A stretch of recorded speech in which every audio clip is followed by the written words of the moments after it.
So I bought my Spike brewing system about a year ago, got it all put together, and I found that I was having some difficulty with trying to remember how to hook up hoses, and this became quite confusing to me.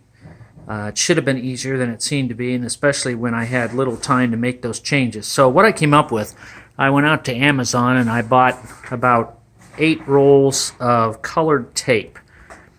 And I went ahead and wrapped tape around each valve and each connector with a different color, gray, yellow, so forth, blue.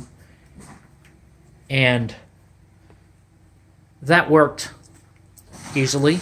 That was easy to do. Each valve down here, of course, I've got a different color combination of it, all the way down to my heat exchange unit. And what I did with my hoses, pull these out of here so we can see these a little bit better.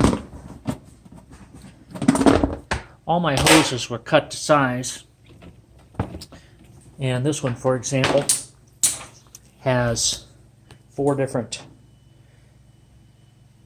colors wrapped around it. The top one is for the mash step, so since that one is purple right there, that always tells me that that has to be connected up here to the purple valve. And for the sparge cycle, which is the second one, it remains in that position. And for the recirculation, it goes to the green over here. So I've got that set up for that. And for the final one, which is the transfer of the wort, it goes to the silver and white, which is way down here on the heat exchange unit.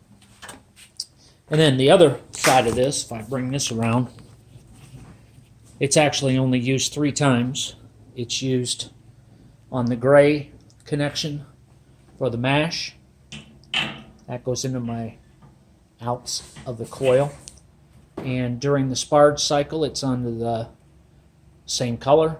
Recirculation, it comes over here to the wort pump, and it's on the outlet of the wort pump with that.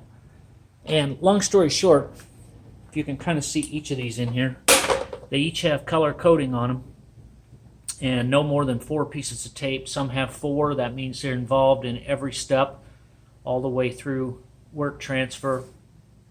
And if they have 2, like this one, for example, this particular hose end is only used for the mash and the HLT, and it's in the sparge cycle right over here. So it goes from this position down to this position, and then it's not used for the final 2 cycles. This has made my life unbelievably easier in using my Spike brewing system. I am very pleased with this system overall. I have a 15-gallon system. You can see inside of these things, it's actually 20, but I don't brew more than 15 gallons. You need some headspace in there. I've brewed 15 gallons successfully. I've brewed 10 gallons on a regular basis. I found that 5 gallons is kind of a waste of everybody's effort. I've got my grandfather for that if I ever need to. And I've got a couple of SS Brewtech 7-gallon fermenters, and I've got a 14-gallon SS Brewtech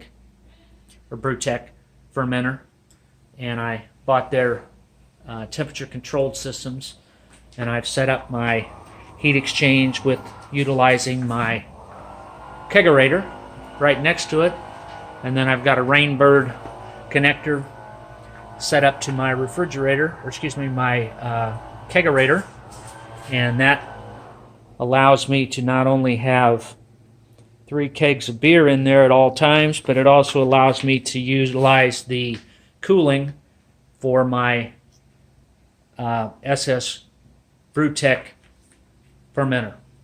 And then this is my latest and greatest. This is my secondary storage. This is where I keep all my kegs prior to rotating them back into the kegerator for consumption.